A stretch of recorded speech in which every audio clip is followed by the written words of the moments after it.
There's going to be some of our listeners who have concerns and heard rumours and read some reports that Martyn Iles is moved on from the Australian Christian lobby.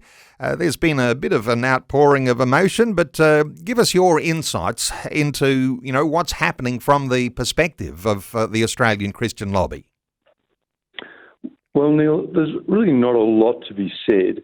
The reality of this is that it is a board-level matter that's being worked through at the moment, and there is a pathway that Martyn and the board are in discussion. So obviously, I'm not at liberty to broach any of that. And I suppose the reality for us as staff and for all of our supporters is that we just have to get on with the political work that's in front of us and let that board level matter resolve as it will. So, there's just no doubt that Martyn has been, up to this point, a phenomenal contributor to ACL, and he has, helped build a wonderful movement of politically active people, and, that I'm sure that's what he wants to continue, and that's what the board wants to continue. And I don't know there's much else I can say, Neil, except the board and Martyn will continue to work through things, and we as a staff will continue in our important political engagement. We all know there are processes that happen in any organisation, and some of the discussions around the tables no doubt are from time to time robust conversations, and even those sorts of strategic directions and what comes for our future. Sometimes, Dan, not always easy to see the hand of God when we become attached to particular individuals, but there is something a little deeper here that I imagine you'd be encouraging listeners, as I am, to say, let's look a little deeper than where you might feel about things right now and try and see that God's hand is at work. Well, I think so, Neil, and I think for people to pray for the organisation, to pray for Martyn, and, there's no doubt that Martyn is, a leading Christian spokesperson in the country. There's no doubt about that. Nothing's going to change that.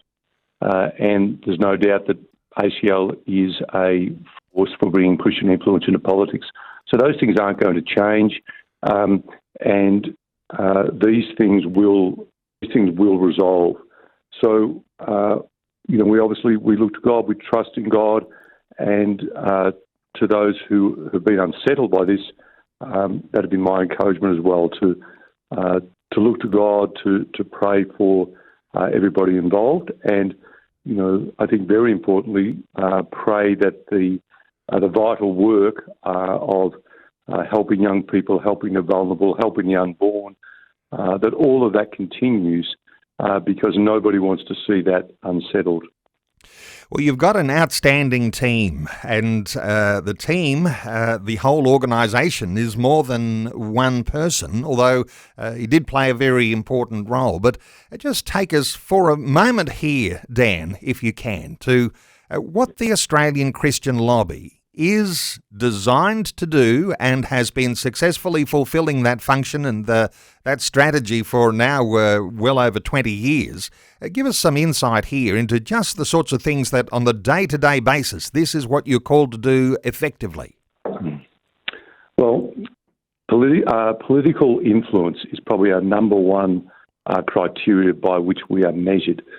Are we bringing a godly influence into politics, into the parliaments? And so on a day-by-day basis, we are, scouring the media. There are staff that do that to work out, okay, what are the issues? And we will talk about shortly an issue that's just emerged, over the weekend and that we are currently activated on. So there's that part. There's the part about raising up a grassroots movement of people who themselves take political action. And so we have something of the order of 10,000 volunteers divided by electorates, led by local campaign organisers who work in particular electorates and meet MPs. They'll be on the phones, they'll be dropping flyers, doing what's necessary to bring that influence. So that's kind of the second part of our work.